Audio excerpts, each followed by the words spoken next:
Greetings, everyone. Welcome to the Friday pre-flight. Thank you all for being here. We've got some folks here in the chat. I know a lot of people are going to be eventually making their way over from another show, which I was actually just over on Midnight's Edge in the morning. And yeah, I'm used to starting a little bit slower, but that's great. We have people already in the chat. Want to say hi to everybody as they make their way in.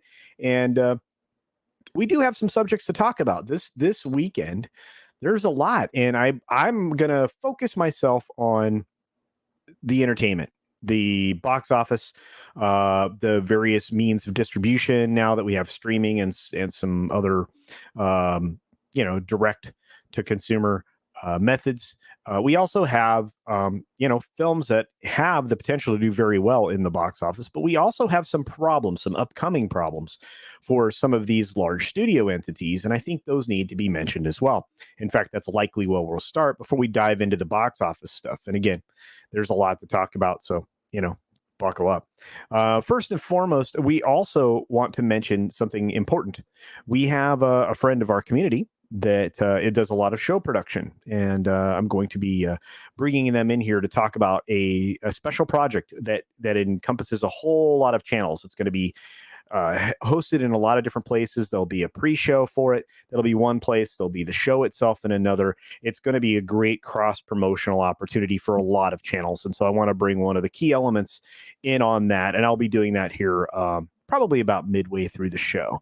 I didn't have time to send a lot of other invites out to a lot of other people that are going to be participating. And hopefully I can encourage people involved with the project to make their way in here as well. And of course, on Sunday, one of the people that is going to be featured in this very special production is going to be Nick Weiser, who actually is making an appearance on the Sunday Culture Review this Sunday. So another opportunity to promote that stream as well. I believe we also have Nina Infinity joining us this particular Sunday. So the panel is going to be pretty fun. I'm looking forward to it. But let's get started with who's here. Say hi to everybody. And of course, we already have super chats, so I want to say thank you to those of you that are doing that as well. Grumpy Gamer said a Midnight's Edge pre-raid, which I appreciate. Said hello to Grumpy Old Ninja as well. I love it. Let me tell you, the avatars are just amazing. I just absolutely love them. Just another red shirts in the chat. What's up there? Appreciate you being here, my friend. Yeah, he says hail back. Of course, we have Lord Thoth. Again, between Just Another Red Shirt, Lord Thoth, Eric K, these are the mods that make the channels go. They're the ones that protect us from getting into trouble, kind of keep the discussions oriented around the more productive side of things. And I appreciate everything that they do. And I'm very permissive in the chat, as you guys know. I will even accept criticism in the chat. So a lot of people don't have thick skin and they can't shrug off stuff when they're criticized. But I think that being an adult requires the ability to take criticism. And there you are. We have Mr. Dragon. What's going on? I did have a great conversation with Cameron Pasha over there. I'm going to try to get him on one of my Sunday shows if he ever is available. He's doing a lot of work right now, so I don't really want to dominate his time. But yeah, we did talk a bit about the Bobs, Uncle Bob versus Scrooge McDuck Bob. That's a family joke, and I thought it was quite funny when I got it. But yeah, there's a lot of difference there. And we can certainly dive into that at the end of the stream, maybe if we have time or if anybody seems interested. Keely Chow is here, of course, and so is Rogue Disney, another Disney person there. Naughty Monkey Arath, good to see you, my friend. Super Family is here. ME Raid, love that. Appreciate all the support I get from Midnight's Edge. Great channel, great people. Really do in-depth analysis of things, lots of perspectives from around the industry, from a writer and from financial perspectives with people that are on the investment side of things as well. You also have people that have participated in productions, people associated with productions in various ways. So you get a lot of great content from Midnight's Edge, there's no doubt about it. The Fandom Collective says, hail culture. Well, hail to you, Fandom Collective. Guys, this is the entity that helps support so many different creators, the Fandom Collective, the collection of people over there that work very hard to promote and cross-promote channels, and I appreciate them so very much, between obviously Phelan and the Rookie Critic. Thank you, Jeff. And of course, Flipped Out. We have some really cool humans that really make the ball roll over there. And there are other people over there as well. And I appreciate them all. Humor and Waffles, excuse me, shows up, says hello. I'm glad you're here for takeoff. Biggles Mets for a $2 super chat says, hail everyone. Hail to you, Biggles. Thanks for being a member. And thanks for, being over on Twitch with me, buddy, and everything that you do. I appreciate your content as well. In fact, I like watching games. It's kind of fun. But I'm glad everybody's here. The ever lovely Tina Bojan is joining us this morning, another moderator here on my channel, a supporter across the board of so many different channels, a lot of the Rogue Entertainment channels, which I do appreciate. And whether or not we agree on particular shows, I think we all can agree that we like each other a lot. And so I appreciate Tina and many other folks that do support all of the Rogue Entertainment stuff. Your Muslim uncle, one of the more recent members of the channel. Thank you for that. I noticed that the other day, and I just want to say thank you again. I believe you're properly added to the credits now. So thank you for your support, my friend, and peace to you. One Man Show says, greetings and salutations. Of course, we have Theme Park Casual in the chat. Carrie's is here, if I can somehow get it highlighted. The Loose Joystick put out a video recently, kind of interesting. Noting that articles are very clickbaity. Do check that out. The Loose Joystick sends a $2 super chat with a 1-up hippo. So do check out the Loose Joystick channel. There is content there now that I think you will enjoy. Trots is waving hi. Good to see you, Trots. Commander Ed Straker of Shadow. Good to see you, my friend, another channel member. We got Wookiee Supremacy saying Ola Cuddles. Ola to you, my friend. Wookiee put up a new video recently. You can check that out over on Wookiee Supremacy channel. Doomcock sounded so sad in his Bond video today. I haven't had a chance. That's marked on my save for later. Yeah, there's a lot of mixed feelings on this Bond film. There really is. I'm hoping it's good. I'm hoping it's good in a way that won't be crushing to me. Although, based on what RMB said on the stream I was on with him yesterday late afternoon on Midnight's Edge After Dark, kind of worried. I have not seen Venom 2. My plan went out the window. Other obligations came into focus that I had to take care of. I don't think any of that's the case. I'm going to see the film, and I'm going to let the context of the moment weigh upon my decision for that. Your Muslim uncle, and I'm not. We'll have to see. It could be possible that the symbiote. Well, again, the symbiote shouldn't matter. I mean, the true definition of sexless is probably the best way to put it, but it is what it is. He's saying give it a hard pass because of the ending and just more vandalism. Oh, no. Oh, you guys are crushing me. Don't do this. I'm going to have to watch that, but I have to go see the movie. It is ingrained in me. I need the disappointment and sadness for myself. And if that's what I'm going to ultimately end up at, I don't want that predetermined. And I want to be able to comment on it more than just, the script itself and some other stuff that, elements and excerpts have made their way out there in the world. And I just want to see what it looks like, the final product. And Captain Trek's in the chat. Good to see you, my friend. Yeah, you're a mod. You're a useful mod, my friend. It's good to see you. Wow, you guys. Yeah, I have a thick weave more than a thick skin. Rough. Bob 1 getting schooled by Bob 2. Quite possibly, Trots. Buenos dias, muchachos, is what E. Clay Thomason brings to the chat. Buenos dias to you, my friend. Mi amigo. Let's see. Oh, the Gilk man. I owe you a text, my man. I'm so glad you got to hang out with the folks in Boston. I'm glad they came to your neck of the woods. I want to get there myself. I may have some disappointment at the end of the month. We may talk about that on a forthcoming stream because it doesn't look like some of the plans that I made are going to matter. There's some stuff going on in the world. So we will see what happens with the end of my month plans. I don't like culture, LOL. He hasn't sent me a text yet. I owe you one. I just said that. CC, mature, measured take on pop culture. I really try, Rockstar. I really do. I need to do videos. I know, but my abilities, I don't agree. You know what? We're going to work on it. We're going to talk about it. This is the other thing I like to do. I want to work with as many of you that are interested in doing this stuff as possible. And Captain Trek does great live shows. You should check it out during the course of the day. It's morning for most of us here in the States. I'm not sure where I have fans from everywhere. So wherever you're watching this morning time in the States, you can check out Captain Trek's streams, The Morning Brew. So, brightest days in the house. Good to see you, my friend. And the Gilkman's going to see the Bond film. I want the Gilkman and I to get together and talk about it because we've done that before when we got together to talk about the passing of Sean Connery. The Gilkman is a huge Bond fan, just like I am, and I know where he's coming from. Master of the TDS, another great channel, great friend, somebody who's doing quite well. He and his wife are amazing. So if you were looking for some gothic therapy, those are the people to turn to. Hey, what's up, Josh? Good to see you, my buddy. I hope you have a great weekend as well. Keep grinding, buddy. I see you growing. You had a nice hop up in subs. So I just want everybody to get over the threshold if you start a channel. So we'll see. We'll see, Rogue Disney. Right now, we're about 50-50, and that's going to bum me hard. Bummer. The loose joystick for $5 is glad you like the video, Culture. LOL. I'm waiting for people to miss the thumbnail joke and call it clickbait. No, and I think you have a pretty bright audience, my friend.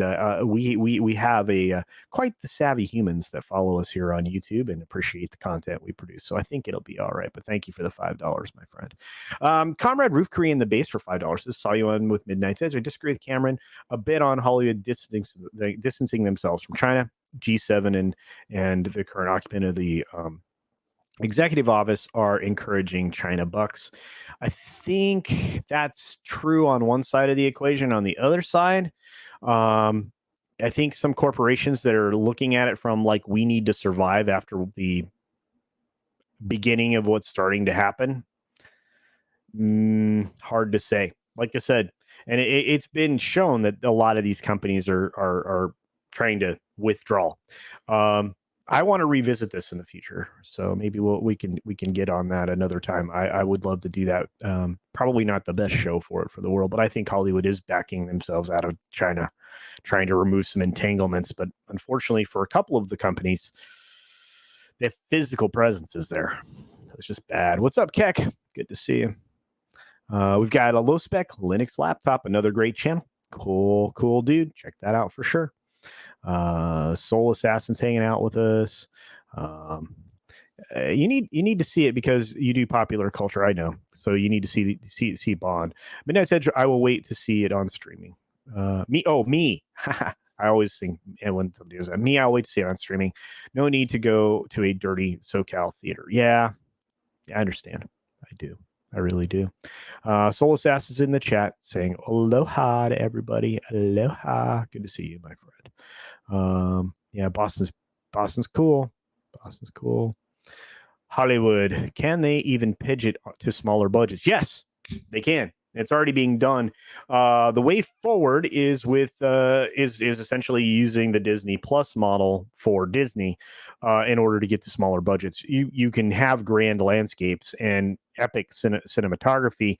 You're just going to have to get creative with a combination of that, like real life location-based shooting, and lean more heavily into the stagecraft side of things. But it can be done. It can be done. Yeah, I think that's quite possible. We are seeing a lot of areas that they're having difficulty in, but their films are doing quite well. Of course, oriented around the Chinese holiday. The current film that we were talking about over on Midnight's Edge is doing quite well there. And I think this last week it has earned about $500 million at the box office there in China, the equivalent of $500 million. I'm not sure what in yuan that is. It's a lot of yuan, but I don't know. Like I said, I mean, that feeds into the social credit score there, which is one of the things we really need to lean as far away from possible in this country as we possibly can do. Oh, you guys are talking food. Don't do that. This is a lunchtime stream. You guys are so mean. Anyway. Uh, anyone imagine what would happen if China finds out about Hollywood's Buddhist community that is very vocal about Tibet being free? I think they are already aware. It's just very subtle and under the radar. Um, yeah. Um, so is Disney going to license the volume? I have no idea. No idea. Yeah, I figured it was Can, my friend.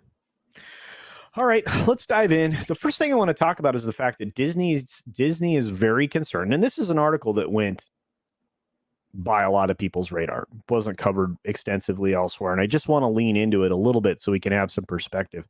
And my family noticed this thing as well, and I just thought I would share it with you. So let's pop it up.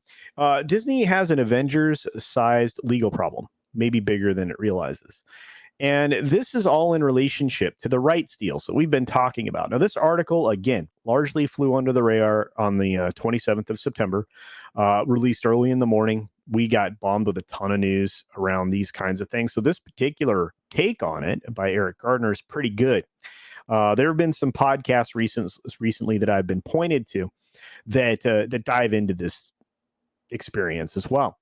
So reading from the article by Eric Gardner says, just how weird could the Marvel Cinematic Universe get? Well, here's why the smart money should be on Disney settling big copyright termination cases over characters like Spider-Man and Thor. Well, there are a lot of great reasons for them to settle them, but let's look at them all. Thor and Captain America and Marvel's The Avengers are displayed here in the picture. And these are people that could be at risk. 7 years ago, in an event both momentous and foreshadowing, Disney blinked. This actually happened. At the time, Disney's Marvel unit was facing off in court against the estate of comic book legend Jack Kirby over whether his heirs could terminate a copyright grant and thus reclaim rights to characters including Spider-Man, the X-Men, the Incredible Hulk, and the Mighty Thor. And this needs to be stressed. Disney was winning. A federal court had ruled in 2011 that Kirby's contributions as an illustrator between 1958 and 1963 were works made for hire. How they made this determination, I don't know. I haven't done that kind of in-depth research. It would have had to have been explicit in the contract. Otherwise, theoretically, these types of suits favor the creator, the person making the claim in this case. But we'll see anyway. And therefore, his heirs had no standing to terminate the grant of copyright. But by 2014, the Kirby estate had taken the dispute to the Supreme Court. And this also needs to be stressed. The Supreme Court only agrees to review a tiny fraction of cases. And yet, in the face of the improbable, the justices actually intervening and then snapping their fingers like Thanos to change the fate of the Marvel Cinematic Universe. When presented with this being taken all the way to the top court in the nation, Disney blinked. I added that little bit myself. The company couldn't take the chance of losing, no matter how small. It settled with the Kirby's estate, with insiders placing the value of the deal at tens of millions of dollars. I wouldn't be surprised if it was higher than that. Now Disney is facing new copyright termination attempts, once again, from the heirs of the other comic book authors like Spider-Man co-creator Steve Ditko. And one must wonder whether history will repeat itself. In seeking declaratory relief through preemptive lawsuits filed on Friday, Disney touts the Kirby case as virtually identical circumstances. The entertainment giant clearly hopes that judges will come to the same conclusion that Ditko's contributions on the characters, including Iron Man, Loki, Doctor Strange, were works made for hire. But even if Disney repeats its success from a decade ago, that would merely mean another trip to the Supreme Court, facing the same calculus as the petition that compelled a settlement 7 years ago, and thusly creating an odd precedent, in my opinion. So, is Disney's new leadership more risk tolerant? I would say no. That's basically the only reason why these copyright terminations wouldn't settle. And I agree. So far, this article's right on top of things. I kind of feel like this is a no-brainer for Disney as far as the decision-making process goes. I think that settling is the best way forward for them with like an extended licensing agreement. They will probably put an NDA out there so that people don't know exactly how much they handed out, because this is going to be a never-ending thing for these companies that are utilizing IP that were not created by them, and thus the original creators being able to go back and reclaim these rights. International rights is where it gets weird, and we can definitely dive into the next paragraph of this article to try to work through that, because they do a good job of explaining that as well. This is like a really great thing that we missed out on during the first round of these discussions. So let's see what the chat's saying here. We definitely need a sandwich buffet for sure. So all this news with Disney, who does it hurt more, Iger or Chapek? Depends on your perception of it. Honestly, I think it makes Iger look bad on his way out the door, even though the fluffy piece that was written looks to try to have been the complete opposite. At the end of the day, money is what should matter to a corporation if for the investor's sake. So it kind of depends on whose side you come down on there. Don't they still use Stanley's Twitter account? I don't know who has control of that, to be honest, memes. I don't know. I remember hearing most likely on me that the reason that all the character changes were like Riri Williams is because of the Kirby lawsuit. Well, some of that is actually explained in this article, and we'll get to it. This is why I grabbed this one, guys. That's why I went back in time and tried to grab as much as I could about these copyright cases, because I think a lot of people misunderstand some of the stuff and the signaling that happened along the way. And I consider it an obligation to present as much information as is out there. And I think that this particular article is incredibly helpful because it does a good job of breaking it down. And there are elements that I don't agree with, but that doesn't change the fact that they do a good job in this article, kind of, we're winding its way through. And I think that's the responsible thing to do. It's just the way I'm wired, I guess. So let's continue on. Oops. Let me unhighlight this chat. Tim's here. What's up, Tim? Good to see you. Let's see. Oh, Eric Winberg sent a super chat. Catch that first. Say, hey, little Shiba Inu dog waving for $2. Thank you for that very much, Eric. Appreciate you, buddy. Thanks for all your support. Yeah. And they circle the creators to make money. Absolutely. And, again, I mean, there's a rule in this, and and again, the rules are different internationally, and we'll get into that to some extent, but let's go. So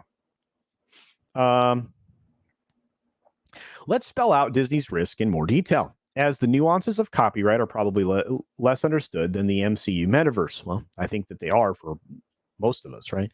There's already a lot of confusion circulating about what a Disney loss would mean with respect to future movies and TV shows. Actually, it's way weirder than anyone imagines. To begin, how did we get here? Well, in the mid-1970s, Congress decided to allow authors or their heirs to reclaim rights once granted to publishers after waiting a statutory set period of time. This went hand in hand with lawmakers lengthening the copyright term, which was craptastic, by the way, in my opinion. Ironically, and famously, Disney lobbied for this to protect Mickey Mouse from falling into the public domain. This is widely known, and I talk about it all the time.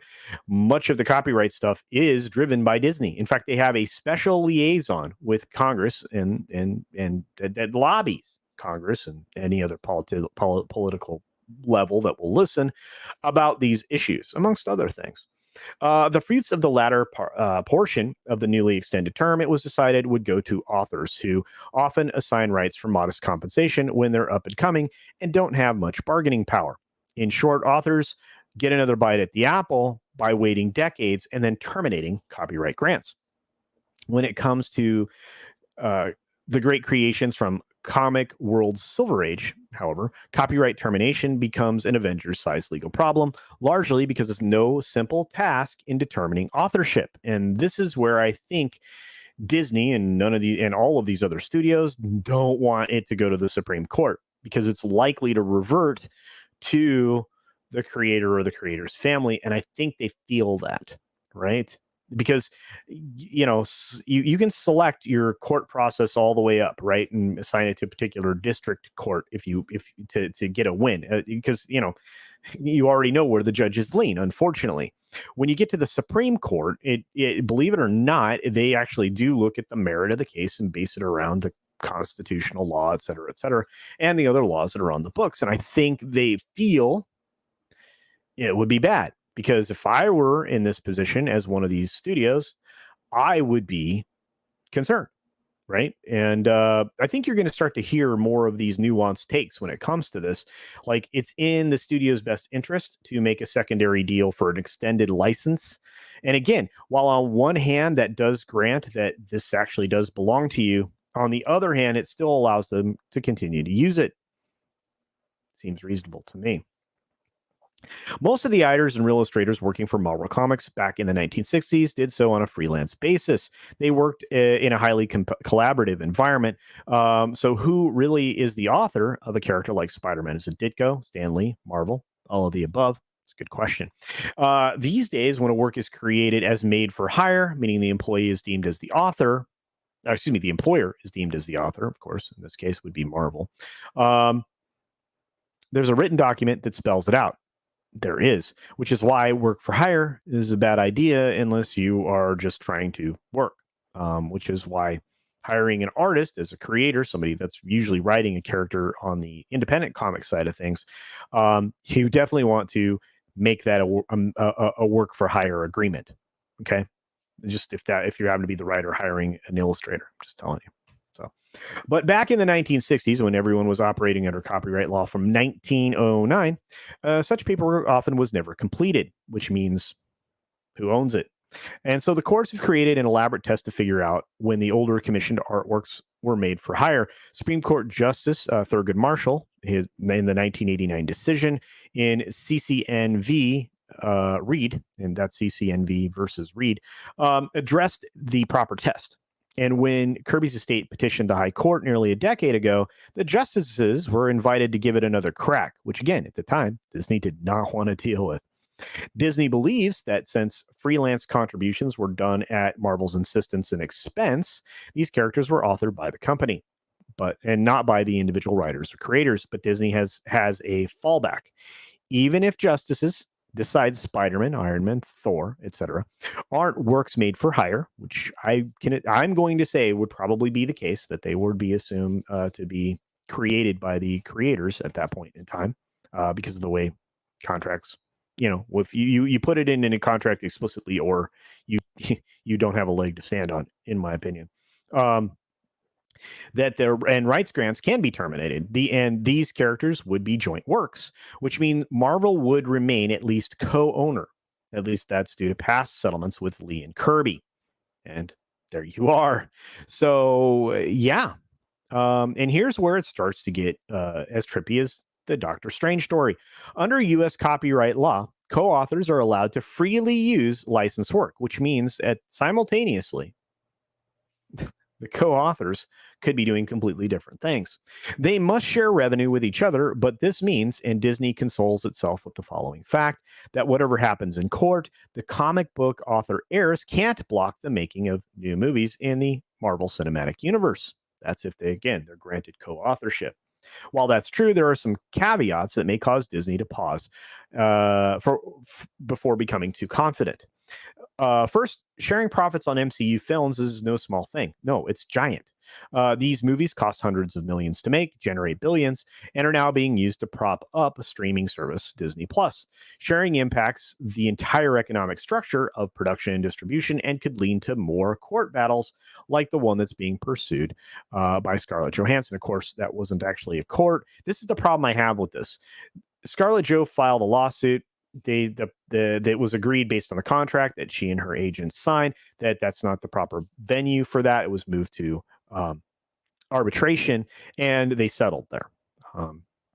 So it's again, because of when this was written, it's not quite clear about that. That's why I had to break that down.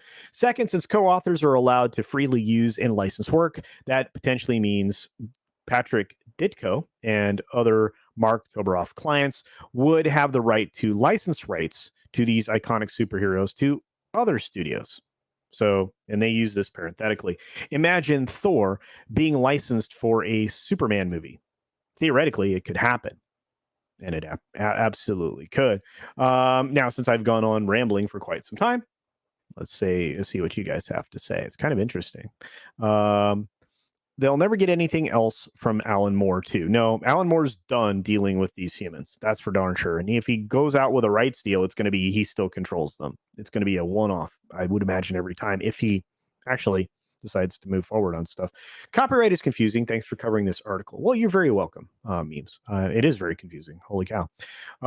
Disney is going to kick the can down the road any chance they can and inevitably screwing over copyright laws. And in fact, we're gearing up for another one here in just a few years. So we will see that in real time, I'm afraid. Hey, Kaylee, good to see you. Thank you for the support, love. I think Friday the 13th copyright lawsuit that the screenwriter won the suit. We'll tell you what the lawsuit with Marvel will be. Mr. Dragon hit the nail on the head. This is exactly Disney's concern. And I have a strong feeling that, of course, they also don't want to have that actually explicitly stated by the court. So yes, absolutely. Yeah, precedent gets set to, good game. Absolutely. Game over. Ball game. All done. What's this constitution I keep hearing about? We have a rule by fiat in the United States. No, small time, we don't, although it seems like under the weight of a lot of executive authority that's been allowed to be exploited over the last several administrations. I'm going to spread it across a lot of them. We have a problem right now that needs to be called out and called back. We need to get back to separate but equal branches of government, but that's it for politics for the most part. You know what? That's a good take. The fans of the real owners, and rights can definitely be confusing, no doubt about it. The loose joystick says Spider-Man, Iron Man. Yeah, I do that on purpose. The loose joystick. Thank you for the $5 super chat, my friend. And George, the Giant Slayer, is joining us. Hail to you, my friend. You have now been made a moderator, George, which means you can promote your channel and others if you so choose to do so. So there you are. And as everybody says, George. And I'm not sure if my soundboard is working. Let's see. Did that work? Doesn't seem like it. I may not be translating it out the way it's supposed to be. Oh, well, let's try one more time. It did go out. At least it should have. Anyway. All right. George is in the house. Andy McCallum is here. Hey, Andy. You are also a moderator, my friend. Just a reminder. So what you're saying is we could see Avengers versus Godzilla round 2. Quite possible. If this were to go that way, that could happen. And again, that's the kind of path that they want to avoid. They don't want to go trotting down that road. So it is what it is. And I promise we're going to get to the main subject matter of today's conversation, which of course is the box office and the weird methods of distribution we'll get into, but it's very cool. Executive producer Sol Leibowitz is in the house. Says good afternoon, CC. As someone who's dabbled in copyright law, it is now so easy to copyright material with the Library of Congress online. There should be no excuse in not copywriting. No, you absolutely should. You create something, copyright it. You create something, copyright it. And then you own the copyright and it can never be disputed. Right. Hail, George Molo. And yes, I'm surprised Tom Andre didn't bring that up today with Cameron, or that may have just missed it. Oh, yeah. And again, there is so much information to talk about, which is one of the reasons why going after them sometimes makes it easier for me to put a show together, because there is a lot of material that we can cover and have different takes on, and it's really, really good. So I'm glad the soundboard worked. So very good. Yay, it did work. Awesome. Yeah, George, I love it. It's sad that some IPs are over 100 years old and still copyrighted. Well, they shouldn't be. And again, we're going to get deeper into that. This article is so comprehensive that I'm reading it verbatim and adding my commentary into it, of course. But they did a great job, which is, again, why we're covering. Even if I don't agree with some aspects of it, it's very, very well done. So another comment from the Loose Joystick for another $2. We give culture money to poke fun at him. LOL. That's true. And I don't mind. It's fine. I have a thick skin. You guys are so great. I really do appreciate all of you. Angry Vader. What's up, Dylan? Good to see you, my friend. Riff is in the house. Thanks for the distraction of your live stream. Oh my goodness. You just lost your mom. Man, Riff, I'm so glad you support this channel with all the ways that you do, and that's terrible, man. My condolences. That's hard, man. I dread the day. I dread the day. I'm so very sorry. My heart's with you. My prayers are with you and your family, my friend. Wow. All right. I'm sure this will be brought up with Cameron about the copyright with the Friday the 13th and how it'll be impacted. I think it will too. The Islington Girl for a Canadian $2. Thank you for that, my friend. Appreciate the super sticker, which of course is my favorite little Shiba Inu dog waving. Hey, hey. So great. You guys are the best. Yeah, man. I don't even know what to say. So because I'm not going to be able to process this when it happens. So. I heard early Mickey Mouse tunes lose their copyright around 2025. You heard correctly. The original creation. Now, Mickey's evolved throughout the years, but it isn't going to change the fact that he's still a mouse, still Mickey, and much of his original design still remains intact in all the derivative works. It's going to be fun. That's why Disney keeps kicking that can down the road. Andy, thank you for the promotion of George the Giant Sailor. I appreciate it, and of course, you're George. You're more than welcome. So, all right, let's keep going. This is a great article. I'm not kidding. This is brilliantly written. Or was I? Third, and perhaps least appreciated of all, is what happens outside of the United States. Here we get into the international stuff, guys. The termination provisions of U.S. copyright law only impact the domestic market, means here in the States. But foreign copyright laws, let's say Canada, right, come into play if these superhero characters aren't deemed works for hire, which means in other areas they could decide that they were owned by these folks. Some countries aren't as generous to authors' heirs as the United States, but some countries are more generous. Take Canada, for instance. This is a good one. The northerly neighbor mandates automatic reversion of the copyright to the estate 25 years after the author's death. There you go.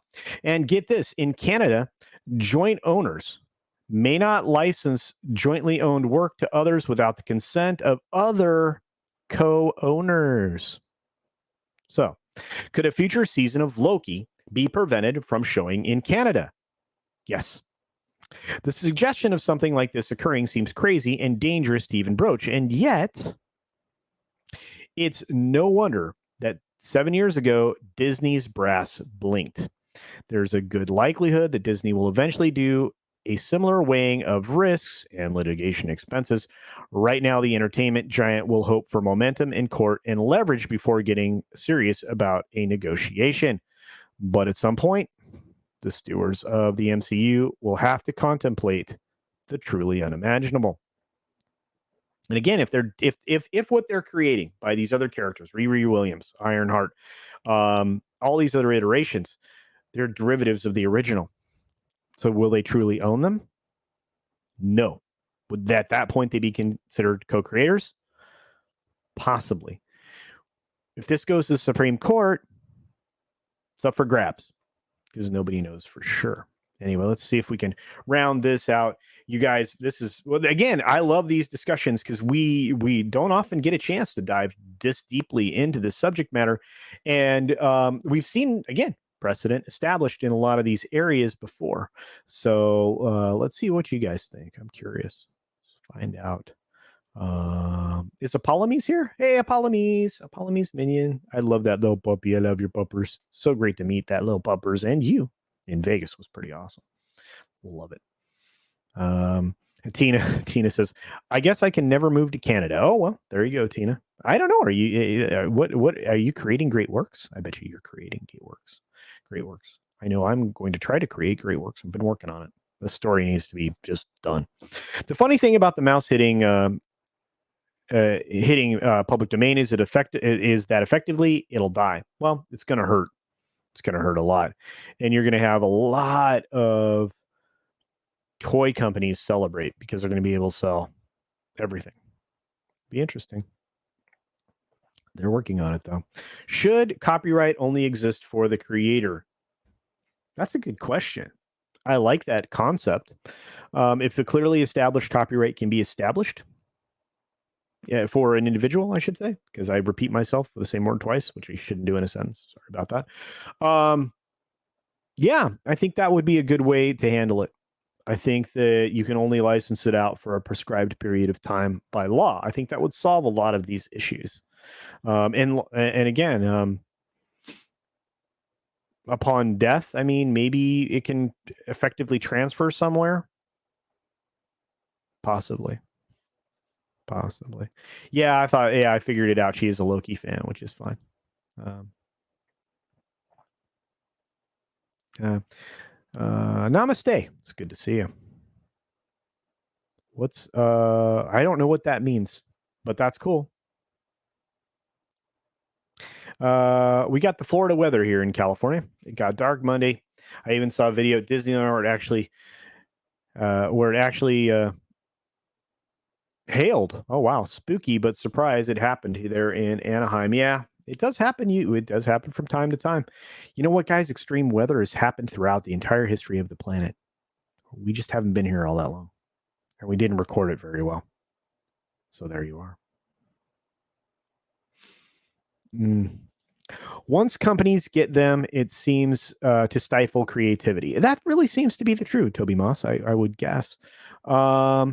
Yeah, actually, we're going to get into this, George. The Bond box office is going to be the next subject for discussion. I will give you that opinion in just a moment. We will definitely talk about that. In fact, I was going to save that for the last one, but I think I'll bring it up now. And I'm going to have to bring in our guest here shortly, hopefully with a whole range of other humans to join us. So we'll definitely try to have that happen during the middle of the show, as I wasn't able to reach out to the other folks while I was on Midnight's Edge. So I think we're just going to have our primary talk about it. And maybe this fella here could pop in if he's available to do that as well. I'm not sure if he's working or not, but if you got the chance to see the Comics Division channel last night, while Comics Division was watching No Time to Die and as homework for tonight's Friday Night Tights, Nick Weiser was hosting the show and did a very good job with a very large panel that rotated around. So I thought it was kind of interesting. I really did. I thought it was a good time. So you did a good job, Nick. Sorry I couldn't stick around longer. I had reached the wall and had to take a nap. Why would you want to create a law that limits how long the creator can license their creation out? Because I think they should be able to sell it again. I guess I don't quite see it that way. I understand what your perspective is there, but I don't see it that way.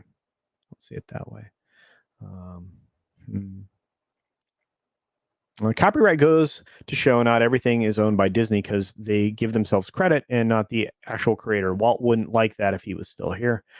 It's kind of interesting. I mean, one of the reasons that Walt went to such lengths to bring in the creator for P.L. Travers, I'm referring to, for Mary Poppins, was to get the creator on board with that, right?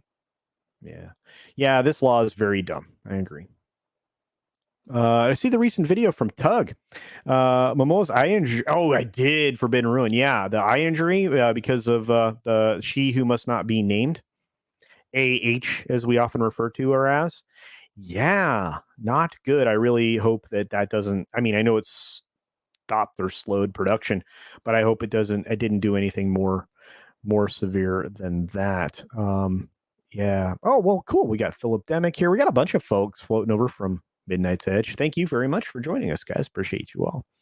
But yeah, this is one of those things that happens on sets, and injuries are not good, and you're working in a weird place. What doesn't exactly encourage creativity either. No, it really doesn't, except that now you can take established stories like the Iliad, right? Because that's clearly public domain, and put it into a different form, fashion, or build a world around it, perhaps, or something else entirely different. But thank you, Philip A. Demick, for joining us today. I'm going to say this wrong. Craik, Irish term for teasing friends. Oh, okay. Excellent. Cool. Hey, Andy McCallum sends 10 pounds, 10 pounds sterling. Thank you, my friend. A little something to help support the channel. I appreciate you so very much. I hope people are supporting your channel as well. And I'm glad that I gave you a wrench so that you can throw it up there every once in a while. And I know Tina does a great job wrenching here, as does Lord Thoth, as does Just Another Red Shirt, and now freshly minted George Moilo. We also have Wookiee Supremacy, who is a mod as well. So pretty pumped. Looks like, yes. AH is not only a danger to love interest, but she's a huge coworker liability. Oh, yeah. Even I wouldn't give weapons to that person that allegedly has some substance issues. Yes. Yes. See how I worked around there, Forbidden Road. Nick did great. He can run a heck of a board, and he did. Man, he was dropping the clips perfectly. Good dink, good dink, good dink. It was fantastic. Well done. I listened as I fell asleep. Actually, you guys were awesome. Well, thank you very much, Tina. Learned a lot and passed info to others. I'll be lurking. Okay. All right. Just be safe. Don't hurt yourself. Don't get cardboard cuts. You know how paper cuts are bad? Cardboard cuts are the worst. Oh, don't do that. Yeah, good to see you, man. I am looking forward to Sunday. Are you available, dude? Because I want you to come in here and talk about this special project you're working on. This multi-day event, multi-panel event, multi-channel event. Yeah, let's see. I love it. You guys are using the emojis. I'm going to make some more emojis for the channel. I make emojis for other people and can't think of any good ones for myself. I'm going to have to fix that. Chuck Norris. This is going to be great. You guys are going to have fun on that panel. Yeah, it should be. No, I agree with you. I like that idea. Sorry, I had to cough. Yeah, it was done with a prop weapon, if I'm not mistaken. I think that you definitely should check out. I think both that Umbrella guy and Yellow Flash did videos on it, if I'm not mistaken. The nameless person is Tug calls her. I do that all the time. That or AH. Those are my. I love it. I love it. And if you are looking for the breakdown of the collapse of AH's everything, that Umbrella guy, Tug, he does a good job with it. He's been in on that for a long time. I kind of feel like he's been in on that as long as I've been on the IATSE strike, right? Which we'll get to as well today. Yeah, I got to watch that Saving Mr. Banks, which I heard is good. It's pretty good, yeah. And maybe that can show how Walt was trying to get Mary Poppins. He wasn't. He just wanted that relationship to work out. He wanted it to be positive. He wanted the premiere to be good. And I know, and they do. Tom Hanks does a good job with this. I'm heaping praise on him for some reason, but in portraying Walt at that point, that pivotal point where he's trying to not use the cudgel of law on her for handing that character over to him. Yeah, that's not the way it's come out recently, but we'll see. We'll see. Yeah, I faced an eye injury in 2019. It took about 20 days. Good gravy, man. 3 weeks shut down. Nah, it was a prop accident, Andy McCollum. Yeah. Yeah. Let's see. Who else do we got? I'm not sure, but we'll have to see. Homer was some. Oh, there you go. They do say that crazy chicks will claw your eyes out. I don't know. Maybe. Yeah, was an oops. Not great. It's also nice to stop people from licensing a product out to multiple entities. That's also true. WWE, which is used to be the WWF, by the way, and NASCAR did that with games long ago before they went to one entity. That's also true. Yeah, Homer. Homer's way gone. Salute. Absolutely. Let's see. I'm trying to catch up with you guys. You guys are cooking. Aladdin was ripped off from 1001 Nights, although it was added to that book later. Yeah. Yeah. Those were the stories of Scheherazade. I'm not sure if you guys know the origin of that. Scheherazade, in order to preserve her life, told fantastic stories for 1001 Nights until the person that would have killed her decided not to. At least I believe that's the tale behind that. Sorry, and thank you for dodging. No, absolutely, brother. Don't worry about it. I will always find creative ways to say things. Believe me, because you have to. Here. Oh, you do have a wrench, and thank you. Yeah, dude, I'm sorry. You're right. You do have a wrench as well. Brightest day. I apologize, but I do appreciate all your support and help. So, well, it's Captain Trek. Don't threaten that, because I could throw a wrench on you at any point in time.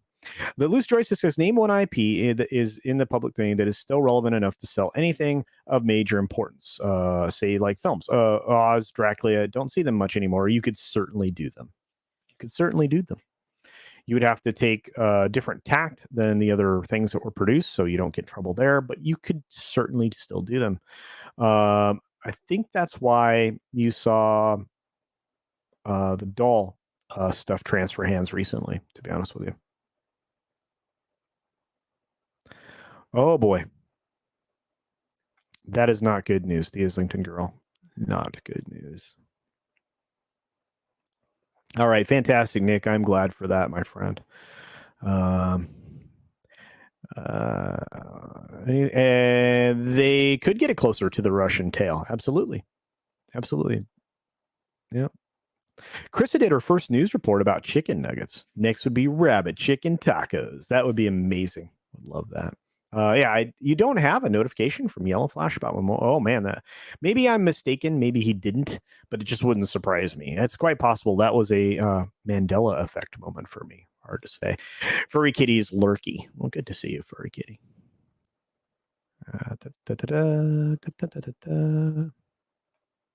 Who else is here? No Homer, the writer of the Iliad and the Odyssey. Yeah, it's not under copyright. Nobody owns that. That's public domain. Hashtag sarcasm matters. It absolutely does. I remember when Disney tried to copyright Day of the Dead and failed amazingly. Yeah, and so did LeBron, right? With Taco Tuesday.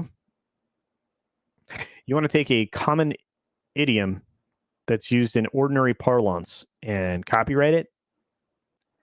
F you. And I say that carefully. I remember a YouTuber creator, CGP Grey, I think, who explains things with simple stick figures. He did a video on copyright. That's where I got the forever plus 1 day. Well, I think that was 1909 law. Quite possibly. I'll check it out, though.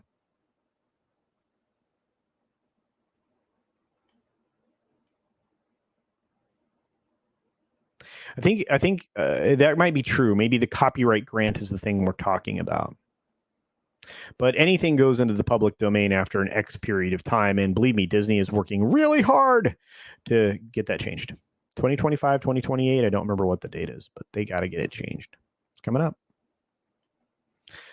Take it easy, Biggs. Biggles is awesome. Check out Biggles on his channel and on Twitch. Check him out. He's awesome. All right, let's move on to the thing George wants to talk about, and I want to talk about as well, which is the box office, specifically when it comes to James Bond. No Time to Die rings up the best Bond preview box office with 6.3 million. That's the best preview Bond ever? Really? It's not a big number. It's also below the other two big performers in the space. And we'll read about that here in a second. United Artists releasing MGM Eon's No Time to Die clocked in at 6.3 million from Thursday box office previews that began at 4 p.m. yesterday. It's the best Bond domestic preview number ever, 19% ahead of Spectre's 5.25 million 6 years ago.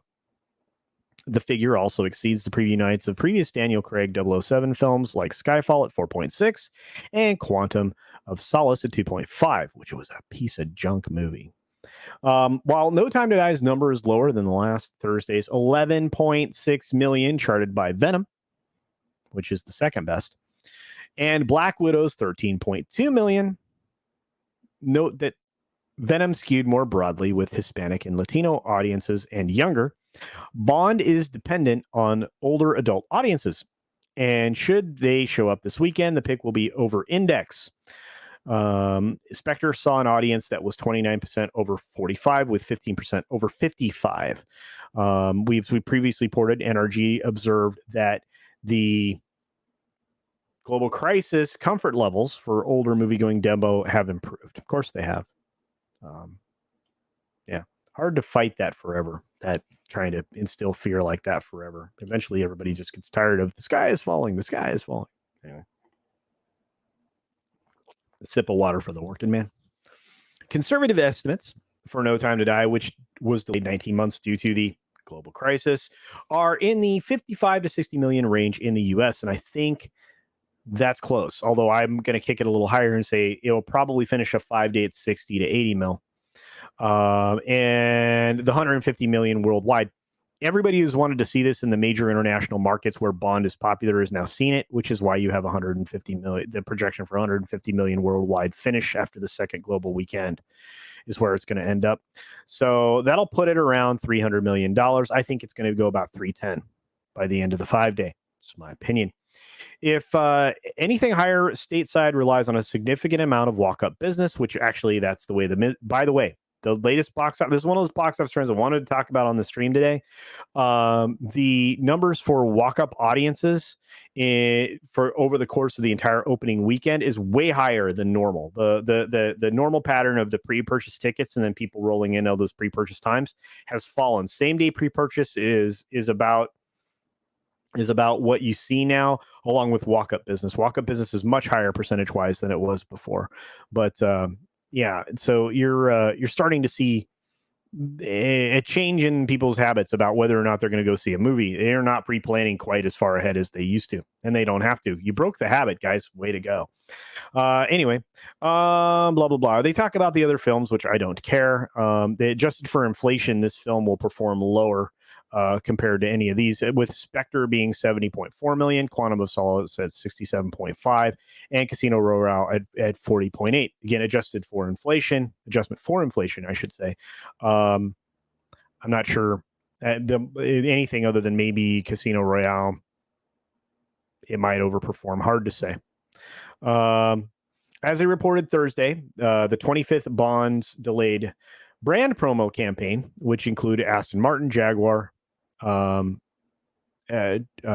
Chopper, Triumph, et cetera, is delivering 150 million in cross ad value. All that means is there's $150 million worth of cross placement ads that utilize elements of Bond to sell their products. This is not the first time that's happened with Bond. It's done this many times. In fact, one of the first commentaries, or one of the last commentaries, I think Ian Fleming was commenting on, is the fact that Bond was being used to sell products. Kind of interesting. Anyway, it is what it is. And at an hour in, we're into the box office topic, so about perfect. I'm going to get our guest to come in here shortly, I hope. Anyway, that doesn't include global P&A spend, which is well north of 150 million. I understand it is. It's way over 150 million for promotion and advertisement. It's been that way multiple times. It's not only well north of it, it's substantially well north of it, because this will be the fourth time that Bond has had to be promoted at this point in a big, and third time in a major way, I should say. Among Craig's Bond canon, No Time to Die is the third best reviewed. I don't care about Rotten Tomatoes, and neither should you anymore, if after they've been exposed for manipulating the numbers. Because of course, Casino Royale is 94%, Skyfall 92%, Quantum of Solace and Spectre are the least favored, 64 and 63, which I would argue Quantum of Solace is still a worse film than Spectre, even though Spectre was not great. Sony, which seeds its Venom 2 IMAX and PLF screens onto the Bond in the States, is seeing the first week for a Marvel sequel of 109 after a 3.4 million Thursday at 4,225 theaters. Let me make this clear. Bond is benefiting from the widest ever release of a Bond film, ever. More theaters, more screens, not just in markets or internationally, which it set records for these things. Also here in North America, it's on a record number of screens for a Bond franchise movie, which to some it actually makes sense because there's more screens now than there were, but it is going to influence this greatly. So, but there's that. So that's the first part of the box office talk we can do with Bond as I move into the chat, because you guys have been active in the chat to talk about this. All right, here we go. The Patent Copyright Office came out one day when Paris Hilton tried to copyright That's Hot, and they responded with, "You can't copyright words and phrases." Exactly. A recall when Arthur Anderson tried to copyright the word outsourcing, and things did not end well for them and their business practices. Also true. Yeah, this was one of the fun things we were doing in the Midnight's Edge in the morning. Chat is coming up with alternate Bond titles like No Time to Cry. No Desire to Watch, says Trinoculus P. Wow, says Forbidden Ruin, a whopping 6.3 million. Yeah. Again, third place right now. Third place. No Time to Profit. We'll see. It needs to make about $900 million or more. I always play Putting on the Ritz for Taco Tuesday. Think about it. Well, there you go. Disney has been establishing Steamboat Willie as their animation trademark. Mickey will never be public domain. We will have to see. We will have to see. I found this movie very mediocre, says Andy McCallum, who's obviously had the opportunity to see this. I've heard this kind of review before. RMB is not super excited about it. It didn't sound like other folks that I trust were super pumped. The drinker was explicit in his live stream, so there you are. Snowdub live. What's up, buddy? It's good to see you. For $2 says money for hair care products. Well, thank you. That will buy less than an ounce of one of my hair care products. So for at least for shampoo anyway. So there you are. All right. And let's see. Adele teased some new songs recently. Is she on the OST?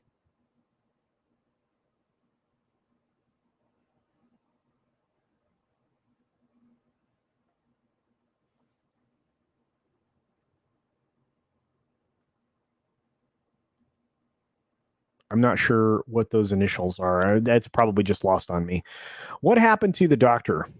Oh, Doctor Who social media. No idea. Can't answer that question. Haven't paid attention.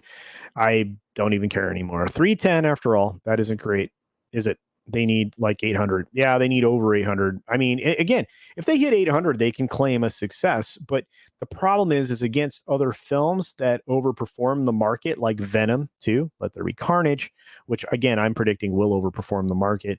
Yeah, we'll have to see. We'll have to see what happens there. Yeah, they were great. Some of the stuff in there was fantastic. But to answer this question, 800 million will make it okay. It's not going to make a profit, but it'll make it okay. We'll have to see. Now, isn't the time to be now isn't the time to be releasing an 800-minute movie? It'll make money back over time, maybe. Oh, $800 million movie. Yeah, I'm sorry. Yeah, it will. And our friend 32 Flavors of Nick Weiser sends a member chat. He's been a member for 5 months. Thank you, my friend. Says Dick's Division assemble. Absolutely, Nick Weiser. Absolutely. Pat S, somebody I think will be joining me shortly, says, yo, Darius Hale. Absolutely, my friend. Toby Moss, Rotten Tomatoes is bought and paid for. I haven't been able to find conclusive proof about this, but the minute you bow to pressure from the entities that are producing the material, there you go. And I mean, the minute you're purchased by a ticket selling service, also not great. Also not great. Yeah, the audience scores are probably the only thing you should pay attention to, although those are being heavily removed, redacted, etc., etc. Oh, original soundtrack. Thank you. I don't think Adele's on there, to be honest with you, unless the song is in the film. It was in the Spectre, if I remember right. A lot of polls lately of people resisting suggestions to hunker down instead of doing things like they had before. Yeah, like Halloween parties, gatherings. Yeah, could be Packed theaters are another example. I would say college sporting events. Look at all of the hundreds of thousands of people.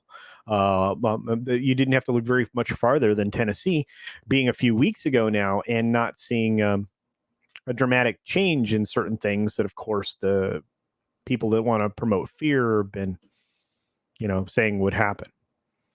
Bizarro is greater than Venom. I think a lot of people would agree with that.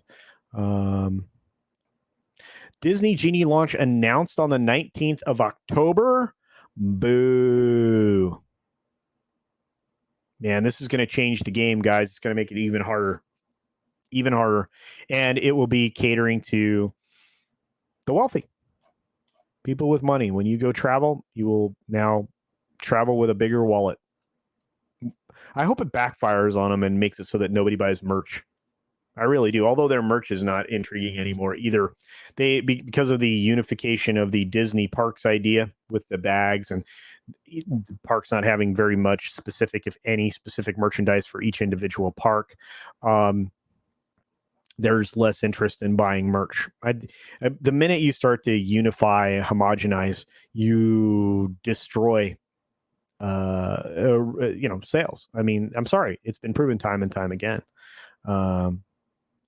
Yeah, everything woke turns to stuff. Yes, Tax Shark, you are right. Yeah, original soundtrack. I got it. I caught up. I'm an idiot. Yeah. LCC and passengers. Hail to you, Rob Altus. Thanks for joining us today. Mayor McCheese.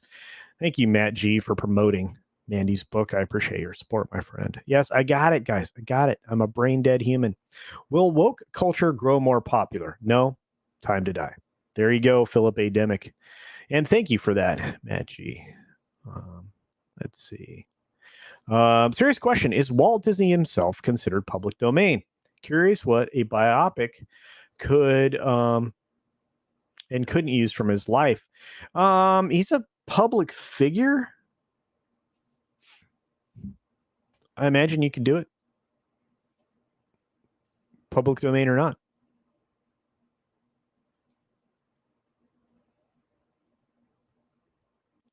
Hard to say. How do you send a member chat? Just like you do a super chat. Just click on the super chat thing. It should be on the bottom instead of the super sticker, super chat. It should be the bottom option, like a member thing or whatnot. So for those of you who are members, you can send those.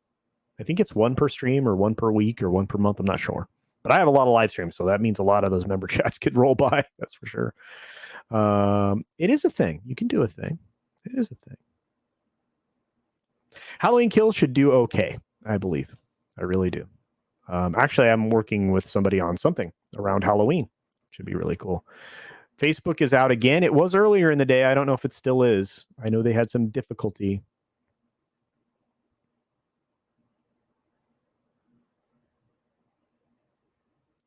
I'm not sure. I think 1 month or whatever. Not sure. Mike Likes Tacos says this stream is not brought to you by the official narrative. Viewer discretion is advised. Well said. Mike Likes Tacos. Appreciate that. Yeah, it's a kind of a neat feature, but you can't see it on the StreamYard side of things, and there's no place that you see it on the YouTube studio. So unless I see it on the main chat, which I keep up over on this side, on that screen, it gets lost, and that happens a lot of the time. So yeah. And I just read one that is brilliant. I'll read it in a second. No, it's good to see you. And yes, it is the Fast Pass replacement that you can buy and pay for opportunities to jump the line. What's up, Kitty Bear? I wonder what Gary has to say about all the Doctor Who social media being deleted. I think it's awesome. Well, that's amazing. Is that truly what happened, Kitty Bear?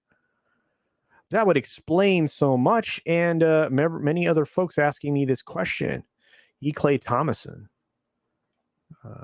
Or somebody brought it up. That's amazing. Doctor Who is hitting the bricks, most likely. The 3D sculpt of Walt's head is free. It is. Absolutely. All right, let's get to these real quick. We have the loose joystick for $2. Say, did we mention that OST means original soundtrack? Thank you for that. Yes, you did mention it. Thank you. Thank you very much for this joystick for $2. I love you, man. You're awesome. Protege Music, what's up, my friend? It's good to see you. I need to check in with you about some Korean stuff. I need to get with you, so we have to definitely touch base. Things are great. Thank you for being here, my friend. For the $5 super chat says, "Hail Culture Casino, how's your day?" My day's great. It's been wonderful so far. Support cash grab, absolutely. Mayor McCheese. I love that. Oh, and Protege Music for $5 says, George. There you go. I'm gonna get a better one. I gotta get that Nerdrotic sample. That's what I gotta do. And of course, our friend Manowar665, the neighbor of the beast, has been a member for 11 months, a great friend, super fun to hang out with you. Can't wait to see you again. And the boss says hello to your wife, by the way. If you wanted me to say that, I was instructed specifically. This is just like government cheese. That's what Manowar665 says in his member message. You guys are on fire. Love it, love it, love it, love it. Clownfish TV has been killing it lately. Their recent one. I'm gonna have to catch this. That's amazing. They've been doing a great job with the Dismal Disney stuff, which they did one today. It's pretty good. And do you think this will help all the divisiveness by doing this, George? This is a subject that I'm sure you would love to speak on. I hope that you get the chance this weekend to talk about this on any one of the great number of shows that you're on. I have to get you on a Sunday show, my friend. We've talked about this. Got to get it done. I'll reach out soon. But it's very cool that this is happening. And you know what? There's a reason for it, I'm sure, because it looks bad. Looks bad. Yes, Mike, like Toxo says, he's a beautiful soul.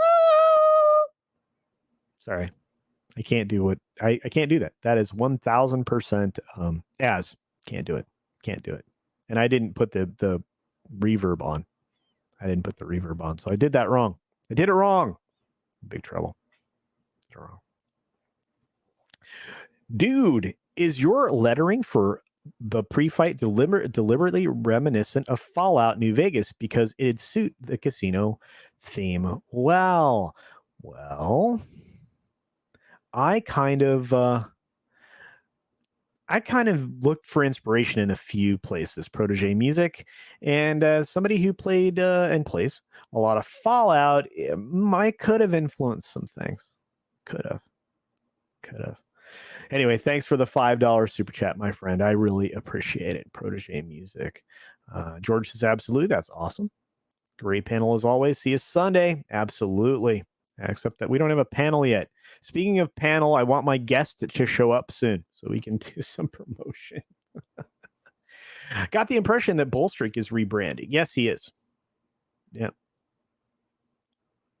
Protege Music says, for $5, I can make you a George soundbite. Barbershop quartet at that. Beautiful soul included. That would be tremendous, Protege Music. I would love that. Please, if you can, you would save me time.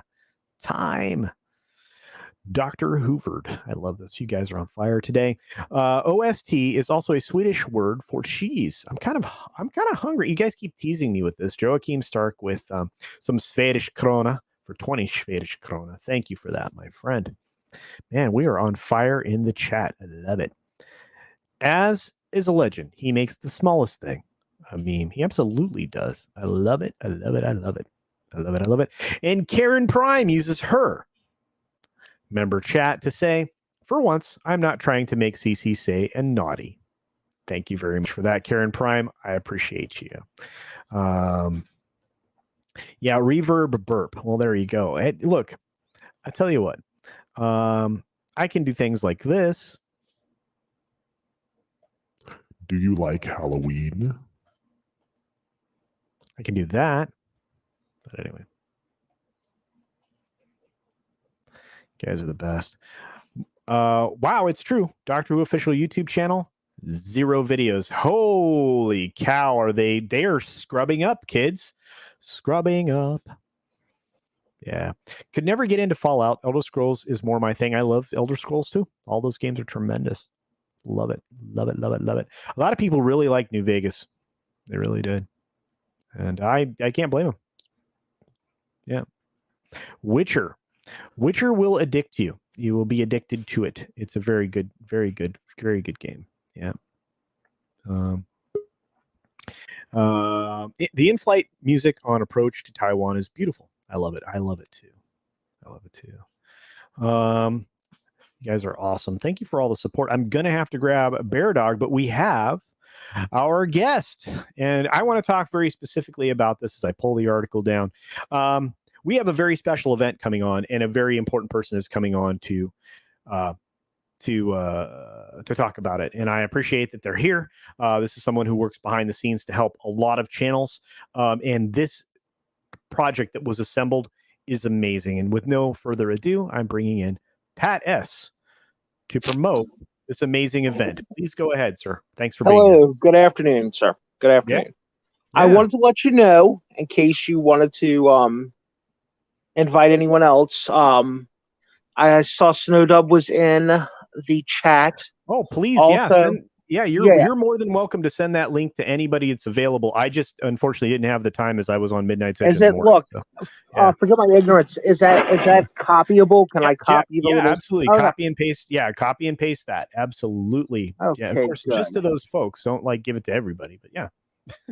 Gotcha. Well, while I'm doing that, why don't you tell everybody how I approached you about this, and then we'll... Oh, yeah. So I was approached to be a part of this project early on, and unfortunately, because of my other commitments that I do, because I do other things, I wasn't going to be able to participate. But it's a brilliant idea to cross-promote all these channels being involved in this specific project. It's all centered around something absolutely beautiful. And I would have really been grateful to be a part of it, but it was never going to work. And even as a guest, it was never going to work. But you are going to get to see, and this is kind of unique, I think, you're going to get to see a pre-show for this project on one channel.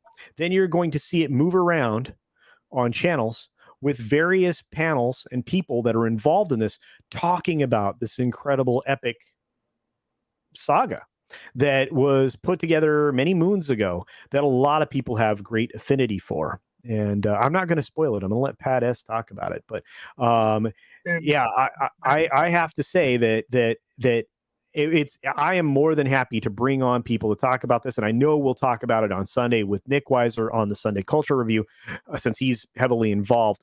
But of course, Pat, go ahead and take it away. And sir, if you wouldn't mind, I can't copy that. Oh, no problem. I got it covered. I got it covered. I put Purple Valkyrie and Snowdub in a little DM with us, so you could just send it there. Absolutely. I'm working on it right now. And so we're just talking about it, in case you haven't heard yet. A couple of places have promoted it.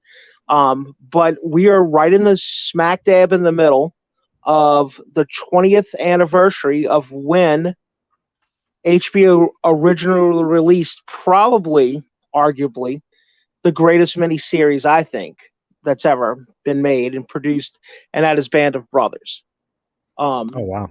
And it was almost by happenstance. I'm in New Orleans, some of you know that, and we had this hurricane come through about a month ago, and we didn't have internet, and the phone wasn't working. So I'm going through old DVDs, and I'm like, oh, the old tin of, I'm sure a lot of you have this too, right? That tin of the 10 DVDs of Band of Brothers in that nice metal container. And I open it up and I'm pulling them out and I'm putting them in the DVD player and watching them. And I look on the thing and it's like, oh, 2001. And I remember, wow, that was after 9/11. And I said to myself, the 20th anniversary, we've got to do something about this. So, funnily enough, if that's even a word, I'm talking to two of my biggest heroes, Mexican Iron Man and Loki, and from Loki's Mornings of Mischief.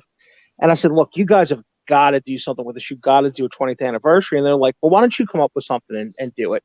And unfortunately for me, I had kind of put myself in that position because the person who's joining us right now, Miss Purple Valkyrie, actually did something very similar to me and made me do my first streams with her when we did our our reviews of Rick and Morty this past season that were interrupted by the hurricane too.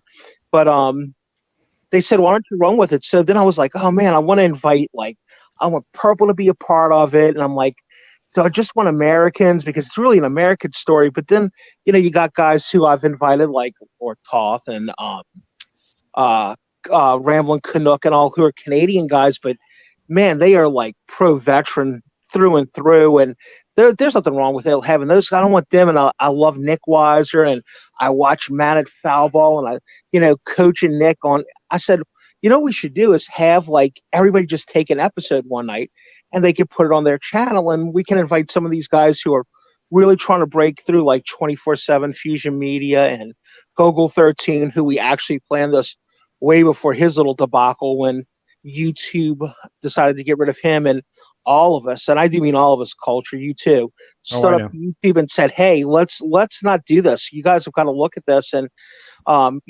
Purple was there tweeting, and Loki had a whole show about it, and Purple had a whole show about it, and sure enough, less than 48 hours later, that was turned around, and we did that, and that even inspired me more. So I said, "That's what we should do." And actually, I come to Purple, right? Purple, what did I ask you? You did indeed. Yeah. Good evening, guys. Thank you for having me. You're very welcome. Very welcome indeed. Yes, Pat came to me with this brilliant idea. He was talking about doing this, this tribute to this show that's been around for the last 20 years that had a massive impact on people. Anybody who's watched this show knows how good it is. It has a real cult following. The whole idea of brotherhood, of friendship, it runs through, and that's what he wanted to convey by doing this. So he said to me, "Would you be willing to kind of bookend this endeavor?" So I said I would be absolutely honored. So what I'm privileged to do is I'm going to do a pre-show, kind of do like an introduction to anybody who hasn't seen it, or give like a refresher, if you will, to people who haven't seen it for a little while, talk about the impact that it had on people. And then obviously we are going to hand it over to the content creators, and they're going to take a episode each and really do a deep dive into these episodes. And I think it's an absolutely brilliant idea. And if I could have participated, I would be, but I will be watching from the cheap seats. I know. And I think a lot of people are heavily invested in this program, and they watched it. And it's one of the first shows that I went about collecting digitally way back in the day. And again, I mean, I'm a huge fan of these kinds of shows, and these don't exist much anymore out there in the world. And it 20 years ago, I still can't believe it's been that long. Yeah. And then I tell you what, too, we're going to do a good job. I'm going to talk a little bit every episode about the history of it, because we do want to honor the real men behind the story. Right. There are a lot of good historians that have done that and broken down each episode. I wanted this to be kind of a love letter to that, which was a love letter to these guys. These guys, if they were still alive, and even if they weren't still alive, their families were involved in making this. So this was a tribute to them. So by giving the show that kind of attention and reviewing it, we're still paying a lot of respect and honor to the guys that were there. And like Dick Winters said, who was Major Winters in the show, who was played by, oh gosh, I cannot remember that guy's name.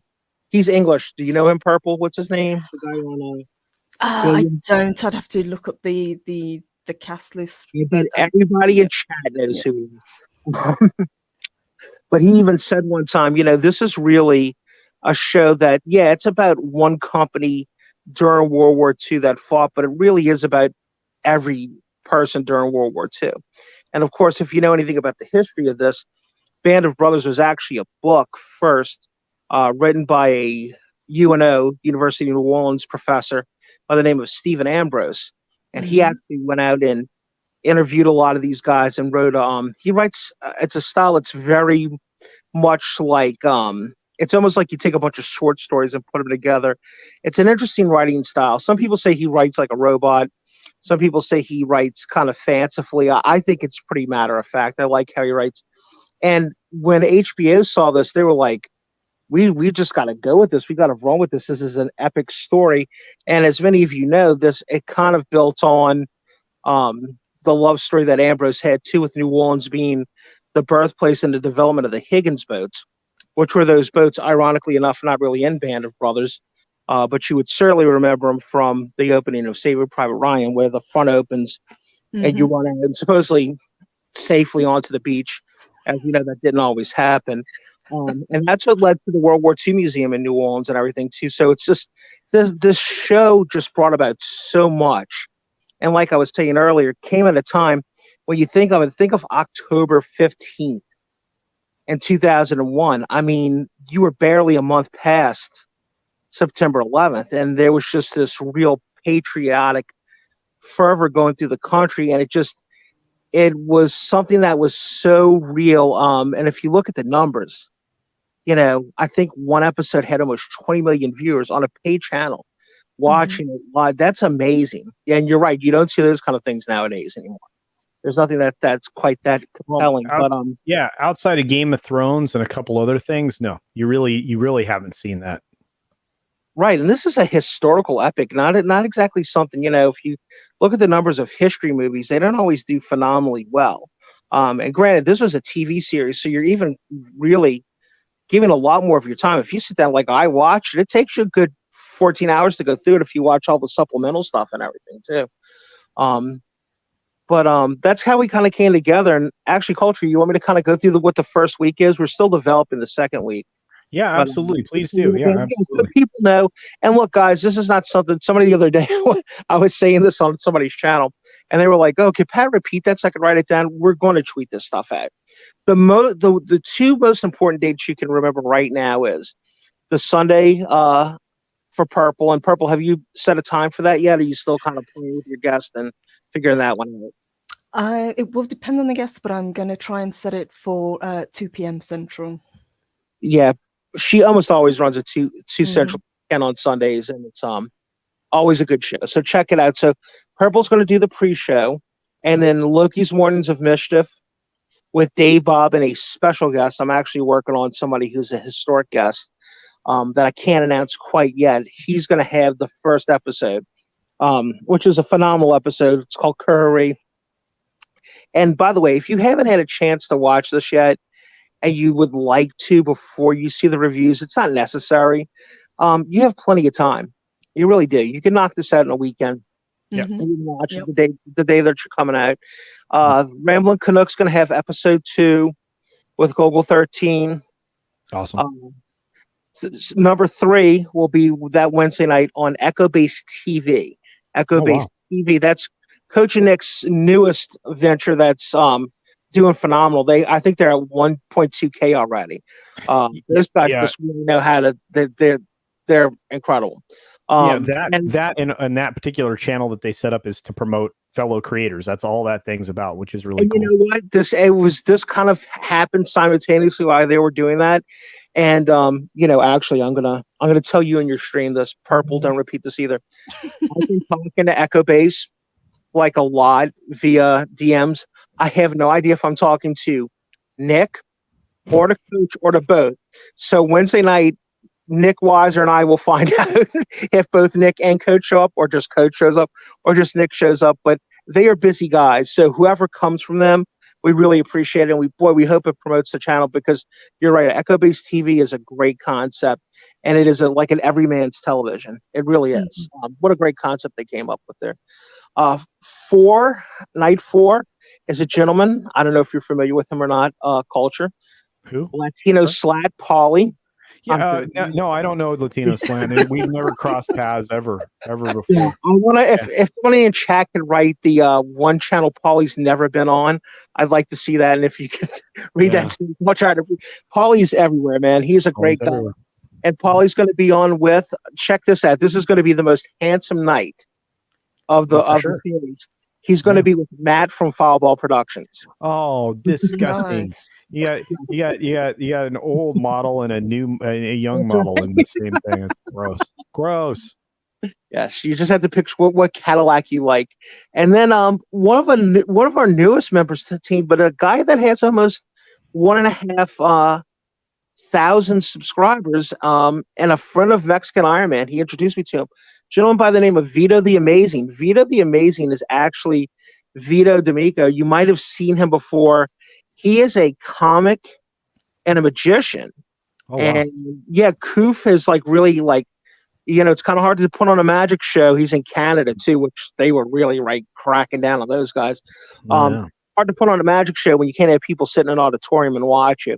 Yeah. So he turned to YouTube, and Mexican Iron Man and I just took a real liking to him. He is so pro being a good guy. He's like one of these guys that he's just a nice guy. I don't know how you would do on some of these panels where we're talking about Disney's awful and all, because he's just such a cheery guy. But he's going to be doing it. I know for sure Brightest Day, who I think is in chat, will be joining us that day, and Snowdub, I think, is joining us that night too, which will be an interesting thing. Now, here's another secret I'm just telling you, and this is an exclusive on your show. Ooh, all right. I'm hoping that Snowdub has such a great time Friday, because I haven't set the full schedule for week 2.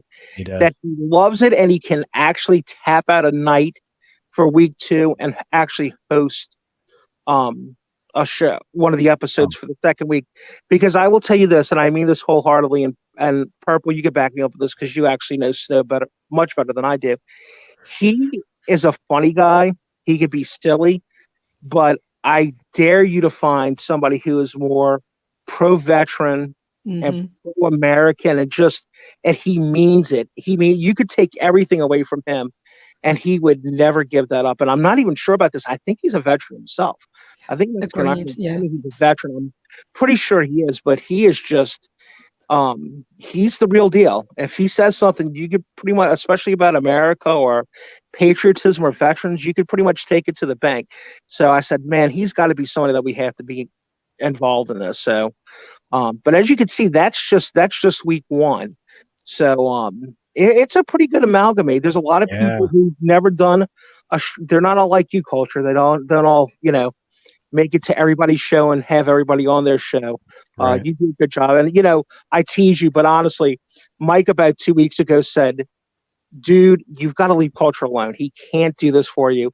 He has so much stuff he's doing.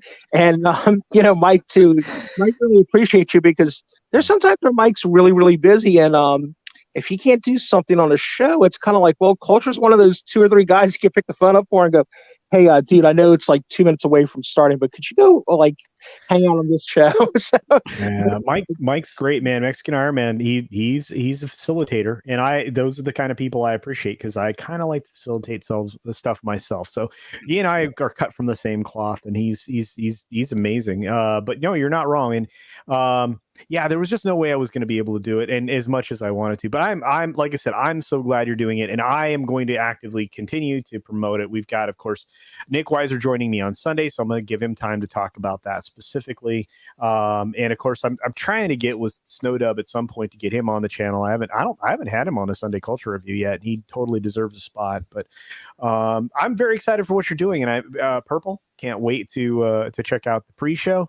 And I've got, of course, Pat. It's going to be in my ear all the time trying to get this thing done.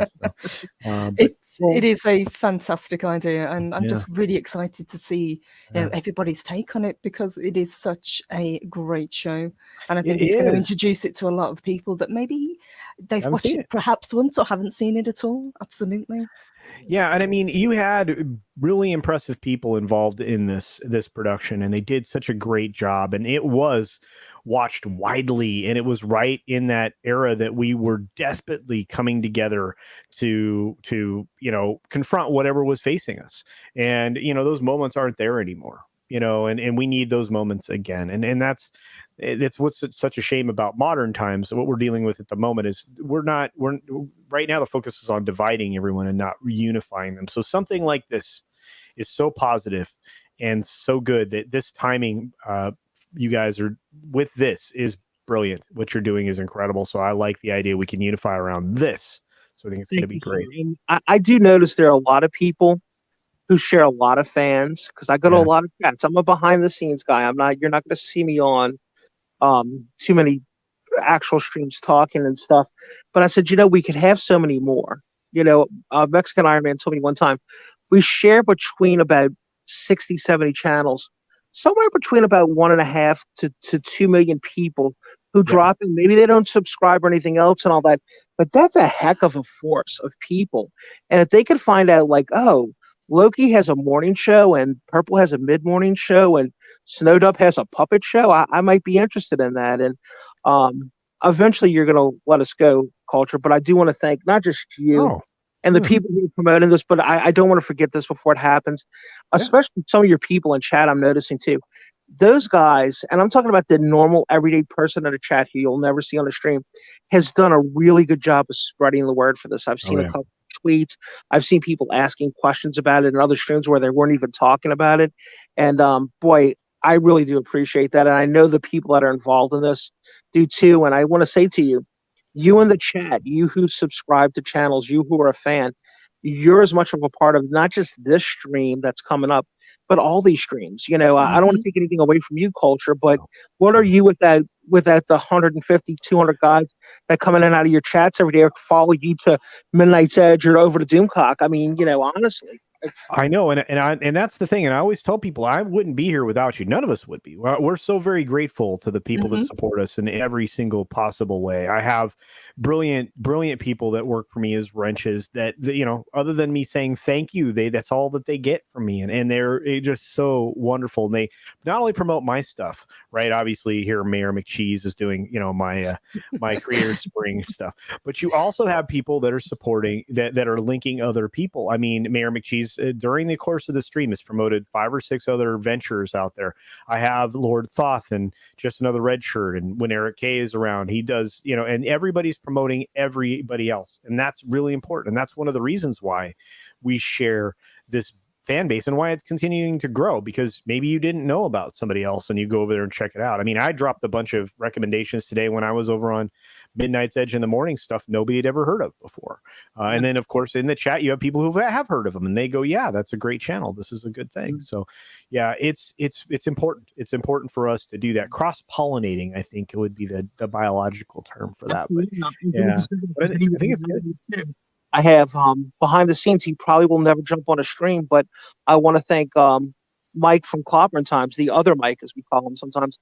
Clobbering Times told me, like, hey, buddy, I don't think this is a stream for me, but you can come to me at any point and say, hey, how do I do this? Or if I'm going to get these people together, what do I do? So Mike's been kind of Clobbering Times has been a technical advisor for me. And that's what I'm talking about. And hopefully that'll inspire some people out there too.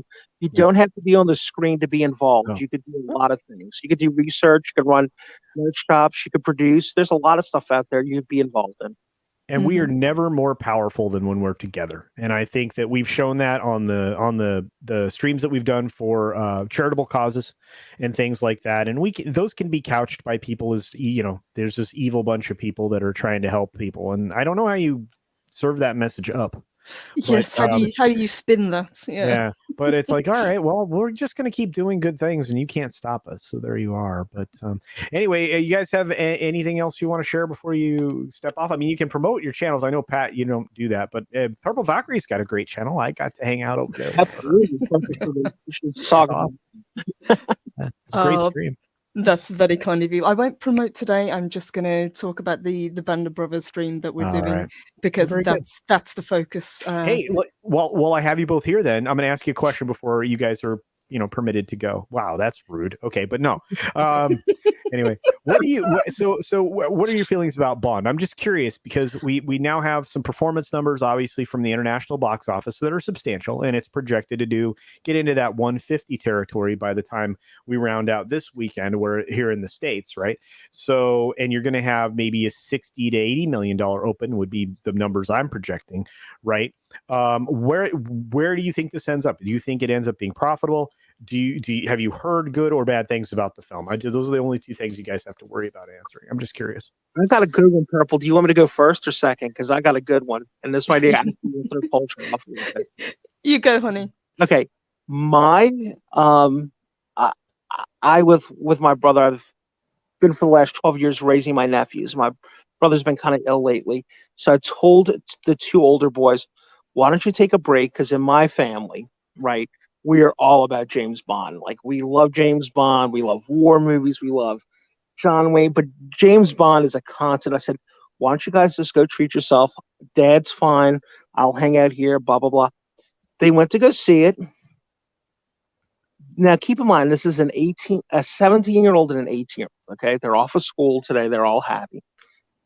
They weren't that impressed with it, though. I will say this. Now, keep in mind, they're going to the cheapy, right? The first one at 2:00 in Right. the afternoon show. Oh, yeah. So, but they said it was about half full. Huh? Well, now our theaters only opened. Our AMC's only opened a couple weeks ago here in New Orleans. They said they liked it okay. But culture, this is the part that might be like, oh, great, Pat's trying to start a conspiracy here. But I asked him about it. I heard some people talking about the James Bond being kind of the weaky, on his knees, weeping, apologetic James Bond. Have you heard about this? They said they did not see that was not. Now, I will tell you this. These boys have bladders the sizes of walnuts, so they could have been on them. Well, they could have missed it. Powdering their nose break, but Could have missed they it, were like, "What are you talking about?" I'm like, "Come on, guys, just tell me about the scene." They're like, "No, I don't remember seeing that." So, they're good boys. They wouldn't lie to me, but maybe they didn't see it. I don't know, man. I don't want to start any trouble here, but Okay, so we had this discussion. This is the weird thing. We had this discussion over a Midnight's Edge in the morning, and I have now heard that there is a scene in there where Bond is apologetic in kind of a grovelly way, but it fits within the scene. So it's not something that's that over the top. And again, I will be giving you my thoughts on it after I see the film.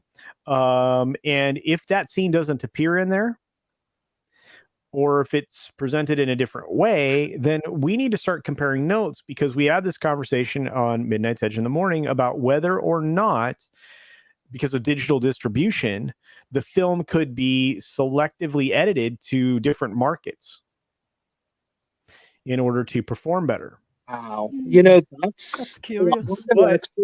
But that's conceivable with digital, right? With digital, it's not like the older days where I used to work in a theater when I was a younger, and you would actually get these big film rolls, and boy, it was like real serious. You didn't open those films up until the night before, and all. But now it's all correct. It's just downloaded. Like, there's some cat that's there at 3 a.m, and he just clicks a thing and says, "Yeah, we received this from such and such distributor, and we have it on here." So it'd be really easy, right, to change the Chinese one from the one that goes to England to the one that goes to us. I think that would be.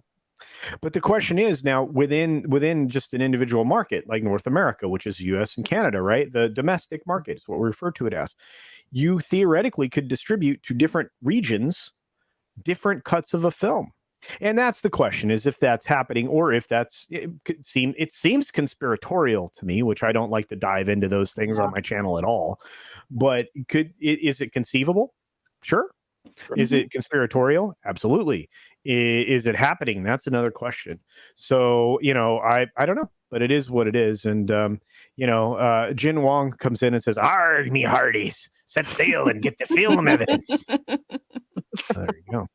I will say this, though. My prediction is yes. I think it's going to do very well, and I'll tell you why. Mostly, and certainly in my part of the world, and that is because we're hungry for entertainment. I think the kids would go see anything. They were really digging going to see old movies, right? They were seeing movies before they were like Jaws and Empire Strikes Back. Well, and I was waiting for them to re-release Close Encounters, right? Because that was another thing I was going to go to the theater for. Because first of all, on that big giant format screen with the sound and everything, this great film, Close Encounters of the Third Kind. I'm like, please give me this film, and I did get to see it. So. Right, absolutely. But Purple, it's your turn. Yeah, for me, I'm actually going to see it tomorrow. Somebody's asked if I would go with them. I said yes. I am. Oh wow, the date is a date. It's not a date, no. Boo. All right. I'm cautiously optimistic. I'm not a massive fan of Craig, but I think the audience is there for it. This is his last film. I think Bond is a huge market anyway. People love the James Bond character. So do I think that it's going to make money? Yes. As to the other thing that you were talking about with the different cuts, I will look out for that, actually, and I will report back to you to see if that scene is actually there in the and shown in the UK. That's true. And culture, I could tell you this honestly. With Purple and we're much more interested in seeing what movies come out close to Halloween. I want to see some. I want to see some horror movies, and we have a little theater Venom. down here called the Britannia, and they release a lot of the stuff all the way back from Universal Monsters to the classic original Trinity Halloween and stuff.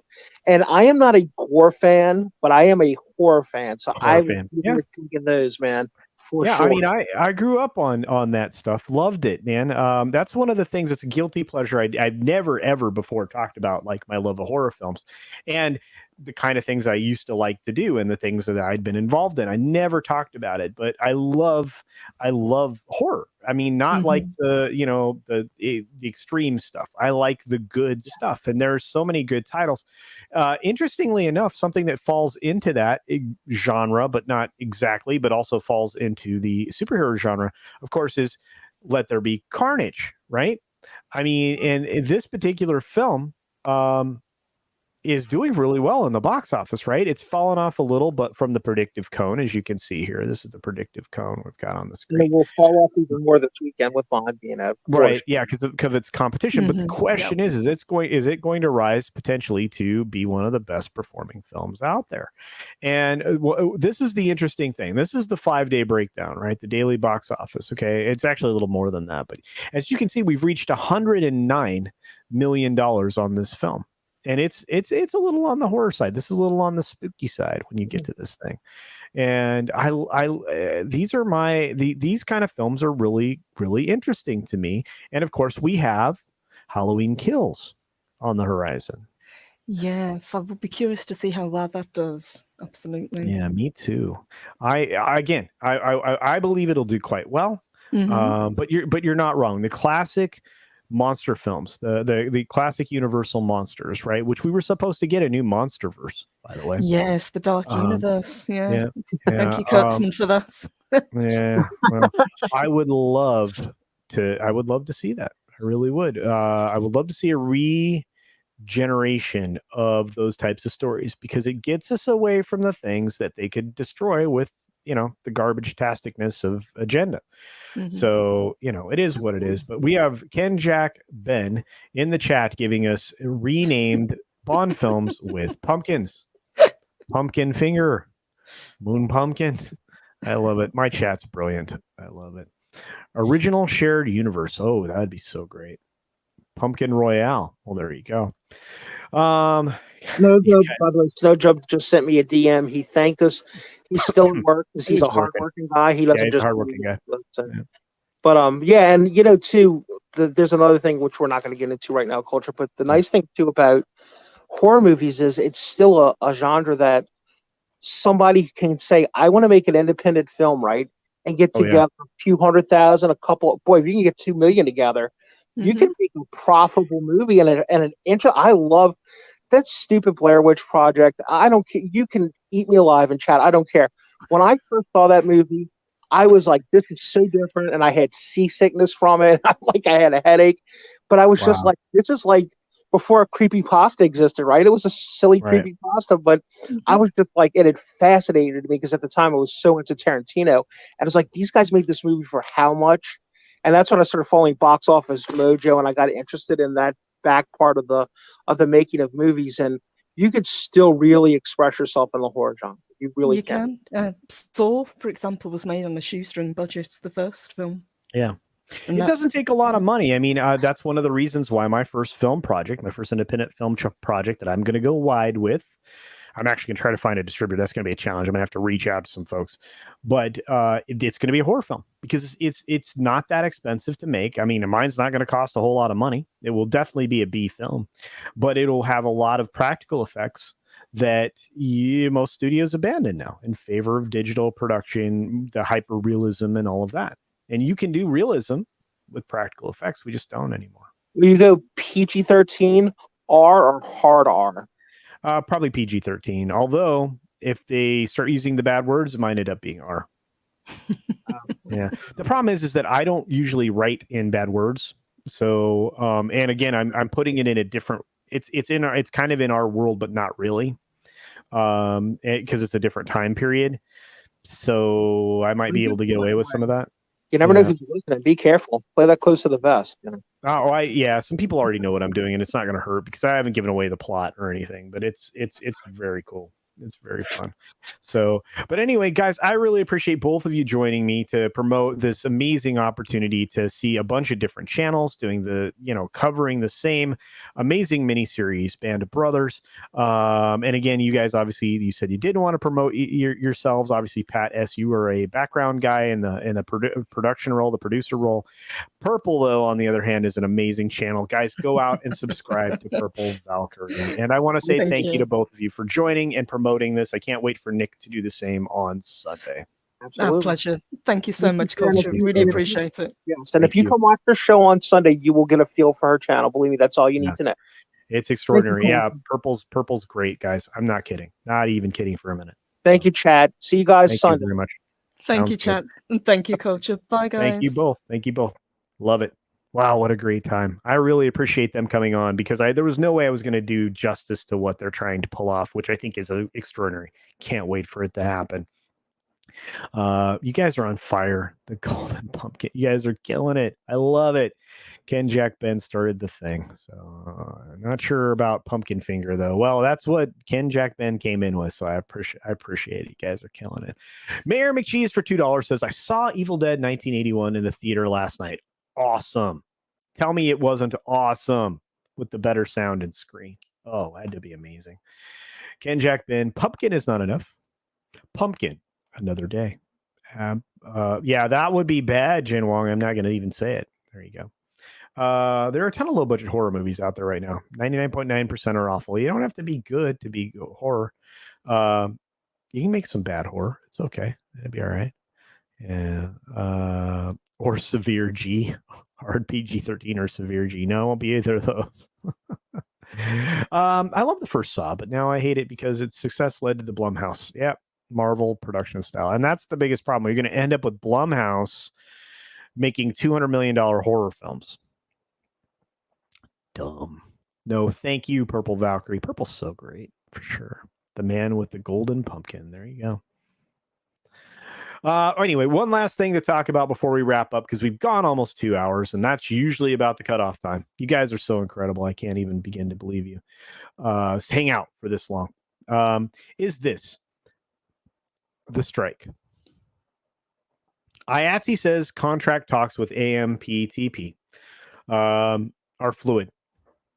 As of this afternoon, midday today, they said disregard any information you read in the press, which means somebody went out and said they're at a standstill and the strike is imminent. They've been at this about a week. I don't think hardcore conversations started to happen until Tuesday. This will be day 4 of the hardcore working out of this situation. It's quite possible this thing would fall apart. These two people, Matthew Loeb and the lady on the other side of things, which I can't remember her name right now, have worked on this together and across the table from each other for 15 years because these have to be renegotiated about every 3 years. So it's not like these people are not familiar with each other. There are some very hard choices to make when it comes to this. It is 100% about quality of life and safety in the film and television industry. 100%. They are looking for a legitimate weekend, an actual 2-day break from their work schedule. 54 hours, which isn't that much, guys. 48 plus a handful keeps them having some form of a break from work. They also are trying to work out regular meal breaks and other things like that. And of course, obviously, wages are right in there, but you have a 98% vote to authorize a strike if they can't work this out. They haven't had a strike since the last writer's strike in these areas. So we'll have to see. I don't know, but here's the latest update from them. As the details of the basic agreement negotiations are fluid and are subject to change from moment to moment, the 13 Hollywood locals have agreed to keep details of the process in the bargaining room for strategic purposes, which means they're not letting it get out in the public. If it's getting leaked in the public, you take it with a grain of salt. We understand that there is great demand for updates and details on negotiations, and when the time is appropriate, those communications come directly from the bargaining committee. For now, the negotiators on both sides need room to maneuver at the bargaining table. In the interim, please disregard any information you read in the press. It's not necessarily an accurate representation of what is actually occurring. So something may have got out that might have been somewhat close, and they don't like that. So anyway, so they're going to continue to meet. Well, this is today. And then, so there you are. So it's weird that this was released when it was released, or did I get the date wrong? Today's the 8th. Is today the 8th? Today's the 8th, so I'm not sure why this came out this way, but it did. Anyway, there you guys. Yeah, so. Oh, and Roof Korean comes up with a great suggestion, so there you go. Absolutely. Television and movies suck anyway. These people would be better off seeking other employment. Well, working on independent productions can be very satisfying. Yeah, their working conditions are really rough. They were having like 4 hours of sleep with no breaks. There have been accidents that have been attributed to some of these practices.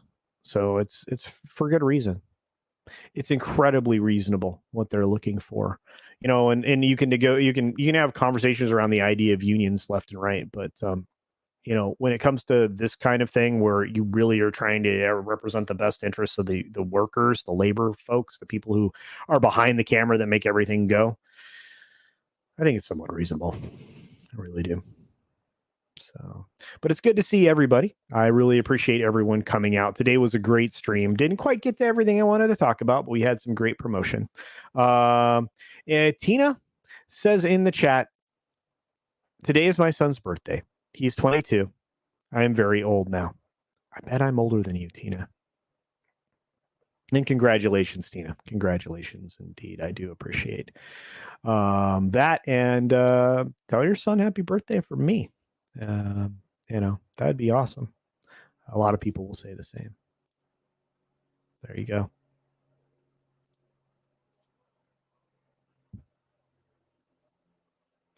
Yeah, Ken Jack Bim, I understand what you're saying. I'm just saying that collectively, it'd be really hard because somebody's always going to have slightly different value for their effort than the other person, and trying to get change would be really hard because you're going to have people that are trying to break into something that are going to be extremely willing to take way less than they actually even their value. So it's a big problem. So anyway, well, let's move along. I do want to round out.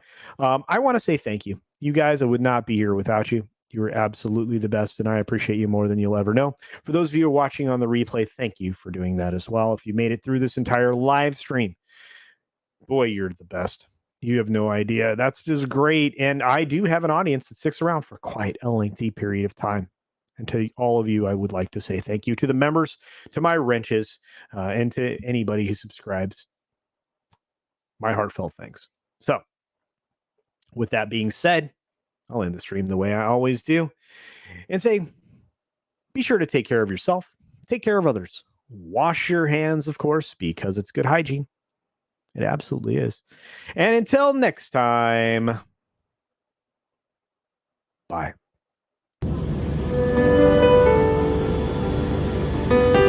Press your button as we see this time remaining in about 1 minute.